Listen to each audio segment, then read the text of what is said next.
ஸ்ரீவில்லிபுத்தூர்ல இருக்கக்கூடிய இந்த அம்பலத்தரசர் கோவில் வந்து எவ்வளவு பழமையானது, அதுல எதுவும் வேற சிலைகள் இருக்குதா இல்ல வேற எதுவும் கல்வெட்டு செய்திகள் இருக்குதா, அந்த மாதிரி நிறைய தகவல்கள் வந்து எங்களுக்கு நீங்க கேட்டுக்கிட்டே இருப்பீங்க. அதுல அதாவது சாமி இருக்கக்கூடிய அந்த சிவகாமி அம்மாள் பக்கத்துல இருக்கக்கூடிய காரைக்கால் அம்மையாரை தவிர்த்து இந்த மண்டபத்தில் பார்த்தீங்கன்னா ஒரு மிகப்பெரிய ஒரு திருவுருவ சிலையை நம்மளால பார்க்க முடியுது. அது வந்து இவர் தாங்க. இவர் வந்து கரெக்டா அந்த சாமிக்கு உள்ள போகக்கூடிய அந்த முதல் தூண்லேயே வந்து இவர் இருப்பாரு. இவர் யாருன்னு நமக்கு தெரியல. அதாவது இந்த கோவிலை கட்டியவரா இல்ல இந்த கோவிலுக்கு வந்து திருப்பணி செய்தவரா அப்படின்ற மாதிரி தகவல் வந்து நமக்கு கிடைக்கல. ஆனா பாத்தீங்கன்னா கிட்டத்தட்ட ஒரு 3 அடி உயர ஒரு மிகப்பெரிய ஒரு சிலை.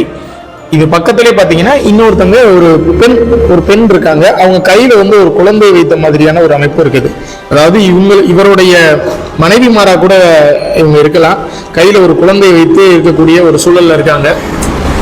இவங்க இந்த கோவிலுக்கு திருப்பணி பண்ணாங்களா இல்ல கட்டினாங்களா அப்படின்றது தெரியல. ஆனா இன்னைக்கு நாம செய்யற திருப்பணியில இவங்க எல்லாருமே பார்த்துக்கிட்டு இருக்காங்க அப்படின்றதுதான் எங்களுடைய அந்த உள்ளுணர்வு. இந்த அம்பலத்தரசர் பார்த்தீங்கன்னா வருகிற அந்த ஆடி 18 பெருக்குக்கு வந்து வழிபாட்டுக்கு வராருங்க. எவ்வளவோ காணொலி நம்ம பதிவு பண்ணோம், அது எல்லாத்தையுமே நீங்க ஷேர் பண்ணீங்க. இந்த வழிபாட்டுக்கு வரக்கூடிய இந்த விஷயத்தையும் ஊர் மக்கள் எல்லாருக்கும் தெரியும்படி எல்லாருக்குமே ஷேர் பண்ணி தெரியப்படுத்துங்க. இது எங்களுடைய ஒரு அன்பு கோரிக்கை.